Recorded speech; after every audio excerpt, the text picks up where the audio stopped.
Bienvenidos hermanos a este encuentro, el cual está dirigido para el crecimiento de nuestra fe católica. Esperamos que estos temas te motiven a estudiar y a conocer lo que la Iglesia enseña y manda a enseñar, para que también crezca tu fe y juntos le demos gloria a Dios. Empezamos. Continuamos con el tema La Iglesia que Cristo fundó en su segunda parte. En el audio pasado escuchamos el momento en que Jesús le cambia el nombre a Pedro llamándolo Kefas, que quiere decir piedra. Le da una nueva misión, la de cuidar su iglesia, y Jesús mismo indicó que los poderes de la muerte no prevalecerán sobre ella, indicando así que la iglesia no podrá ser destruida, ya que tiene la protección del cielo. En esta oportunidad haremos un recorrido sobre las características de esta iglesia y qué hace que sea la única que Jesús fundó. Empezamos esta fase encontrando a Jesús dándole otra misión a Pedro: busca tu Biblia y síguenos con la lectura.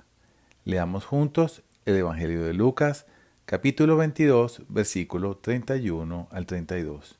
Leemos: Simón, Simón, mira que Satanás ha pedido poder para zarandearlos como el trigo, pero yo he rogado por ti para que no te falte la fe, y tú, después que hayas vuelto, confirma a tus hermanos.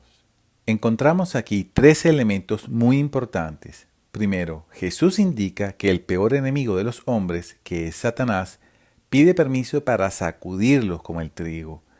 Debemos recordar cuántas veces Jesús, la Virgen María, los papas, los sacerdotes, etc., nos han recordado que no tengamos miedo, que ese enemigo, aunque es poderoso, es derrotable y de hecho ya está derrotado. Pero cuidado, sigue actuando pidiendo permiso, por lo cual vemos que no tiene ningún poder sobre Dios y lo creado.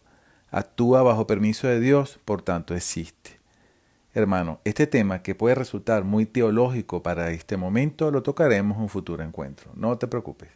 Segundo, vemos algo aquí maravilloso. Jesús en persona le dice a Pedro que rogará por él para que su fe no se venga abajo.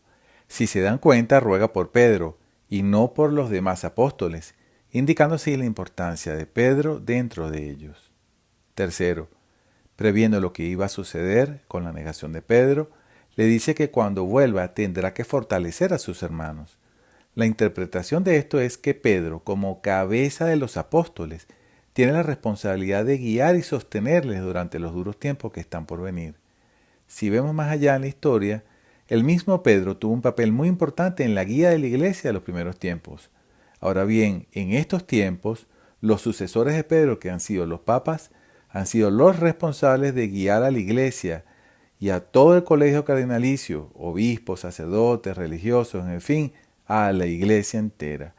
Tanto Pedro como sus sucesores han tenido una ayuda directa de Jesús, tal cual vimos en la lectura, porque si está escrito que los poderes del infierno no prevalecerán y yo rogaré por ti, es indiscutible que Jesús mismo auxilia a su iglesia y al pastor designado en la labor de la construcción del reino de Dios. Seguimos con las características de esa iglesia de la cual estamos hablando. Ahora haremos un breve recorrido por varias citas que se explican por sí solas. Las leeré de corrido, aunque te invito a que lo hagas tú después de finalizar este video. Vamos a leer las cartas de Pablo a los Efesios, capítulo 1, versículo 22. Seguimos con Efesios, capítulo 3, versículo 21. Después el capítulo 5, versículo 23 y 24.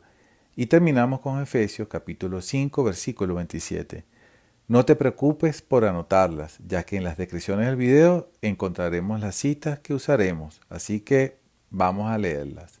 Seguimos entonces y encontramos a San Pablo hablando de Dios Padre y de Jesús, y empieza diciendo, vamos a leerlas: Él puso todas las cosas bajo sus pies y lo constituyó por encima de todo cabeza de la iglesia. A Él sea la gloria en la iglesia y en Cristo Jesús por todas las generaciones y para siempre. Amén. Porque el varón es la cabeza de la mujer, como Cristo es la cabeza y el Salvador de la iglesia, que es su cuerpo. Así como la iglesia está sometida a Cristo, de la misma manera las mujeres deben respetar en todo a su marido. Maridos, amen a su esposa, como Cristo amó a la iglesia y se entregó por ella, porque quiso para sí una iglesia resplandeciente, sin mancha ni arruga y sin ningún defecto, sino santa e inmaculada. Hagamos un resumen parcial de todo lo leído hasta ahora.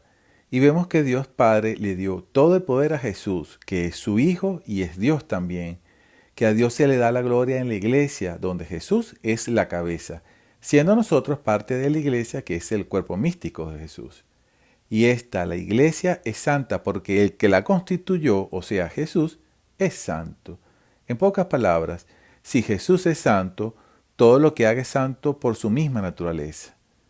Leamos ahora otra característica entre muchas que podemos listar. Vamos a ver Hechos capítulo 1, versículo 14. Leamos.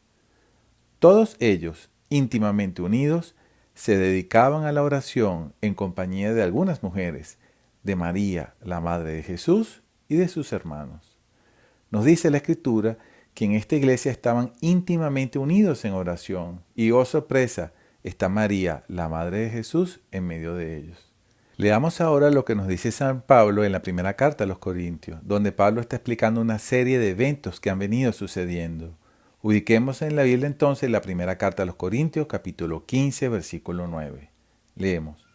Porque soy el menor de los apóstoles, que no soy digno de ser llamado apóstol, ya que perseguía a la iglesia de Dios.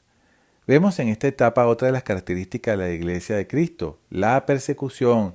La iglesia es perseguida.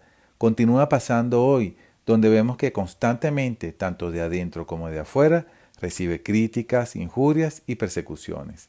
Esto, hermano, no nos debe extrañar, ya que sabemos que hay un enemigo.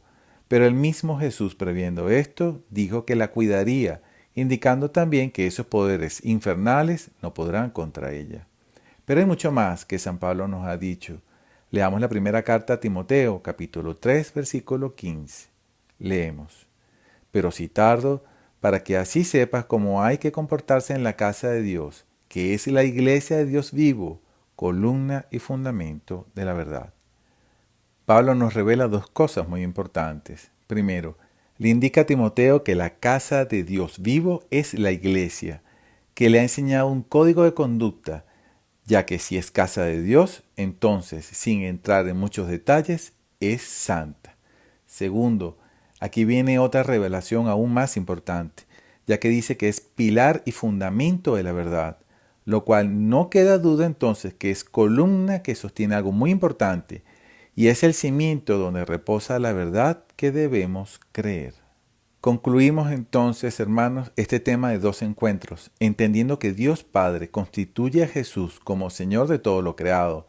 Jesús funda su iglesia, nombra un pastor, le da poder, le dice que será atacada, pero Él personalmente lo va a apoyar, que ese pastor tiene la obligación de cuidar a su rebaño y confirmar a los hermanos que se han hecho discípulos de Jesús.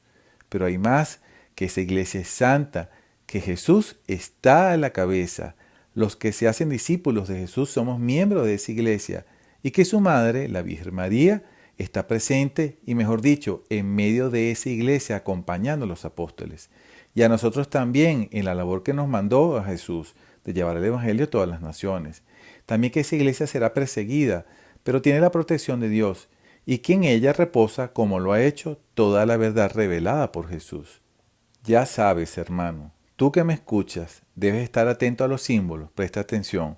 Una iglesia que tiene el Papa, que es sucesor de Pedro, que tiene a María, la Madre de Jesús, que tiene obispos, que tiene sacerdotes y diáconos, que es perseguida, que ha enseñado y enseña sin error ni desviaciones lo que Jesús ha enseñado y que es considerada casa de Dios vivo, es definitivamente la iglesia que Cristo fundó.